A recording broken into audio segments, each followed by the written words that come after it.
बिस्मिल्लाहिर्रहमानिर्रहीम, अस्सलाम वालेकुम नाज़रीन, मैं मलिक शाहज़ेब तारिक और आप देख रहे हैं एसपी न्यूज़ एचडी चैनल। बहुत शुक्रिया आपने हमारी इस वीडियो को देखने के लिए वक्त निकाला। आज के दिन पाकिस्तान के अंदर दो धमाके हुए हैं और इस सूरत हाल के बाद पाकिस्तान के अंदर सनसनी सी फैल चुकी है, खौफ खराश में अवाम मुब्तला हो चुकी है कि आखिर दो धमाके वो भी एक दिन में एक साथ क्यों और कैसे हुए। नाज़रीन कराम, कोयटा का जो वाकया था, जो धमाका हुआ कोयटा के अंदर, वो तो चले वाजिया एक साजिश थी कि एक मोटरसाइकिल के साथ बम्प को जो है वो जोड़ा गया और मोटरसाइकिल के साथ जो धमाका था वो हो गया। इसके नतीजे में दो अफराद, हमें जो इतलात मौसूल हुई, जाँ बाक हो चुके हैं और मुतअद्दिद अफराद जो हैं वो आसपास जो मौजूद थे वो जख्मी हुए। इसके अंदर तो चले ये एक धमाका था कोयटा के अंदर, पहले भी धमाके हुए, ये भी हो गया। लेकिन खास बात कि जो कराची के अंदर शेरशाह इलाके के अंदर जो बैंक के अंदर धमाका हुआ, इसने जो हमारे अदारे हैं और जो हमारी आवाम है, जो हमारी टेक्नोलॉजी है, इसको हिलाकर रख दिया है, क्योंकि अभी तक इस धमाके की नौयत सामने नहीं आ रही। नाज़रीन कराम, इस धमाके की जो फिल वक्त तक जो हमारे हसास अदारों ने जो अभी तक या खास तौर पर जो बम डिस्पोज करने वाले, जो बम को की शिनाख्त करने वाली, बम को जो है वो नकारा करने वाली जो टीमें थी, उन्होंने क्या अभी तक इंकशाफात किए, क्या रिपोर्ट पेश की, वो आपके साथ शेयर करेंगे। लेकिन नाज़रीन कराम, आज के दिन ही दो धमाके क्यों हुए, ये भी जरा सुनिएगा। हो सकता है कि इसके पीछे कुछ साजिश हो।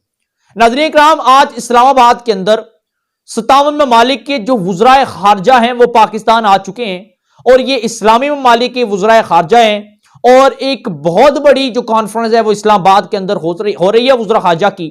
और ये जो कॉन्फ्रेंस है ये 3 दिन तक पाकिस्तान के अंदर रहेगी और 57 ममालिक के वुज़राए खारजा आ चुके हैं। वज़ारत दाखिला की जानिब से इस्लामाबाद के अंदर हाई अलर्ट जारी है। 3 रोज के लिए इस्लामाबाद के कुछ इलाकों के अंदर सर्विस बिल्कुल तौर पर मुअत्तल कर दी गई है और मोटरवे पर गैर जरूरी सफर और यहां तक के गैर जो हैं वो लोग जो हैं वो मोटरवे पर सफर नहीं कर सकते। यानी कि इस्लामाबाद रेड जोन अलर्ट हो चुका है, क्योंकि जाहिर सी बात है एक इतने बड़ी कॉन्फ्रेंस हो रही है और 57 ममालिक के वुज़राए खारजा आए हुए हैं, जाहिर सी बात है कुछ अहम मीटिंग होगी। और लेकिन इसके बावजूद आज जब ये कॉन्फ्रेंस शुरू हुई, कॉन्फ्रेंस का आगाज हो चुका है, मीटिंग जारी है, तो कोयटा के अंदर पहला धमाका, उसके बाद कराची के अंदर। नाज़रीन कराम, सुबह सुबह पहला धमाका कराची के अंदर हुआ।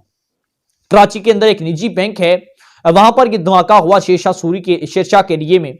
नाज़रीन कराम, धमाका इस तरह हुआ कि उस वक्त बैंक के अंदर अमला भी मौजूद था, उस वक्त जो है वो वहां पर आवाम भी मौजूद थी, जिसके नतीजे में जब ये धमाका हुआ तो धमाका इतने जोरदार हुआ नाज़रीन कराम कि आसपास जो पेट्रोल पंप था एक, वो भी मुकम्मल तौर पर हिलकर रह चुका है, उसको भी कुछ ना कुछ नुकसान हुआ।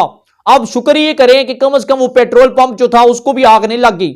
उसके साथ साथ आसपास मौजूद जो गाड़ियां थी, जो मोटरसाइकिल थे, वो मुकम्मल तौर पर नकारा हो चुके, यानी कि वो जो इमारत थी मुकम्मल के मुकम्मल जमीन बोस हो चुकी है। अगर हम बात करें, ये इमारत जो है ये अंग्रेजों के दौर की बनी हुई है, यानी कि पाकिस्तान बनने से पहले की हमें जो इतलात मिली ये इमारत है और बहुत मजबूत तरीन इमारत थी। लेकिन इसके बावजूद ये इमारत गिर तो नहीं सकती थी। आज अगर आप देखें पाकिस्तान के अंदर बहुत सी ऐसी इमारतें हैं जो अंग्रेजों के दौर के अंदर बनी हुई थी और आज भी वो मौजूद हैं। आज भी उनकी इमारतों को किसी सूरत नुकसान नहीं पहुंचा। जो आजकल इमारतें बनती हैं ये जलजले से गिर सकती हैं, ये किसी भी तूफान से गिर सकती हैं और यहां तक कि ये वैसे भी गिर जाती हैं, यानी कि इतनी नाजुक सी बनी होती हैं और जो अंग्रेजों ने बनाई होती हैं वो बहुत ज्यादा मजबूत होती हैं। अब जो हमारे हसास इदारे हैं उन्होंने ये रिपोर्ट दी कि पहले तो ये शक था, जो इमारत बनी गई थी, जो बैंक की इमारत थी, उसके नीचे एक नाला था। यह कहा जाता है कि वो इमारत एक नाले के ऊपर बनी हुई थी और नाले के अंदर गैस भरने की वजह से धमाका हुआ। खैर, ये जो कुछ बातें थी ये भी अभी सामने आया कि कोई ऐसी तासुरात नहीं मिले, कोई ऐसी शिनाख्त नहीं मिली कि ये नाले के अंदर गैस भरने से धमाका हुआ, ऐसा भी नहीं है। ये हमारे अदारों ने क्लियर कर दी जो बम जो है वो डिस्पोज करते हैं। नाज़रीन कराम, उसके बाद अब जो हमारे अदारे हैं उन्होंने ये कहा कि ना ये वाकया जो है ये गैस पाइपलाइन फटने से हुआ, क्योंकि अगर गैस पाइपलाइन फटती तो आग जरूर लग जाती, आग भी नहीं लगी, यानी कि ये दो बातें खत्म हो गई। तीसरी बात यह है कि ये सीवरेज लाइन के पास से ये धमाका हुआ है, जो जमीन के अंदर से सीवरेज लाइन गुजर रही थी। अब सीवरेज लाइन अगर फटती तो यकीनन जो है वो वहां पर पानी पानी हो जाता, वहां पर जो है अगर नाले की कोई लाइन गुजर रही होती तो नाला भी जो है वो भी फट जाता, यानी कि सीवरेज लाइन को भी नुकसान किसी सूरत नहीं पहुंचा। अब जो हमारे हसास अदारे हैं, जो हमारे पाकिस्तान की अदारे हैं, उन्होंने कहा कि हुआ ये धमाका है।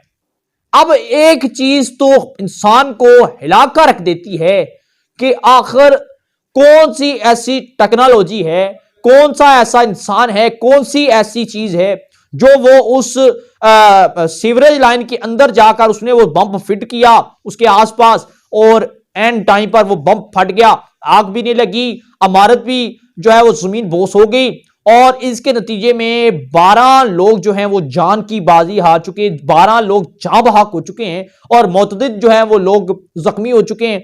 इसके नतीजे में हुआ क्या? इसके नतीजे में रुकन ने असम्बली हैं सिंध के आलमगीर खान, उनके वालिद जो हैं वो भी इस वक्त इस बैंक के पास मौजूद थे, वो भी इस हादसे के अंदर जाँ बहक हो चुके हैं।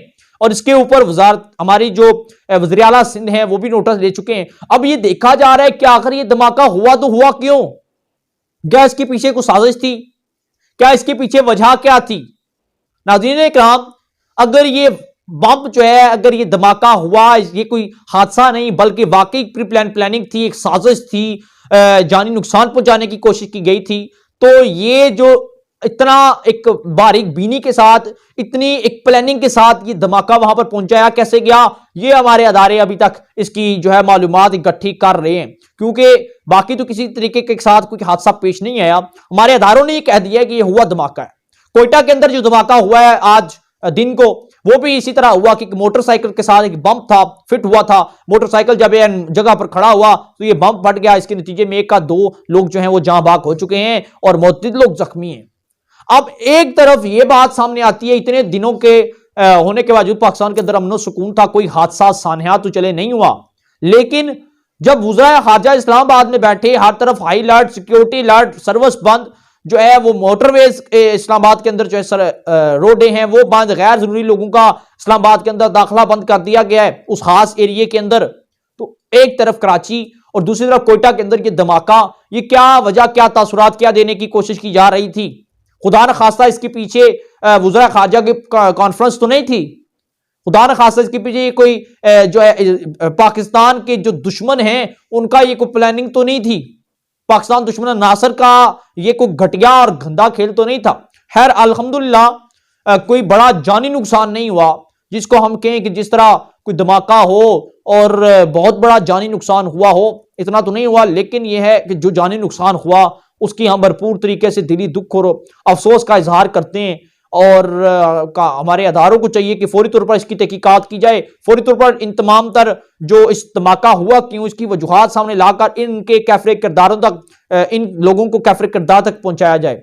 अगर ये बात है कि वो धमाका नाले के अंदर गैस बनने की वजह से हुई, तो मैं समझता हूं कि उस बैंक के पूरे अमले को, खास तौर पर उस बैंक मैनेजर को फौरी तौर पर गिरफ्तार किया जाए, क्योंकि अगर उसे अंदाजा था तो उसने नाले की सफाई ना होने की वजह से ये धमाका हुआ है, और बैंक अमले को चाहिए था कि इसकी नाले की सफाई करवाई जाती। नाज़रीन इकराम, हमारे पास जो अपडेट पहुंची थी हमने आपके साथ शेयर की कराची और कोयटा धमाके की। अब मजीद को अपडेट हमें मिलती है तो हम भी आपके साथ शेयर करेंगे। आपसे गुजारिश है कि चैनल को लाजमी सब्सक्राइब कर लीजिएगा, बेल आइकन के नोटिफिकेशन को प्रेस कर लीजिएगा, ताकि हमारी हर आने वाली वीडियो आप तक पहुंचती रहे, हमारा और आपका साथ हमेशा के लिए बरकरार रह सके। इजाज़त दीजिएगा, अल्लाह हाफिज।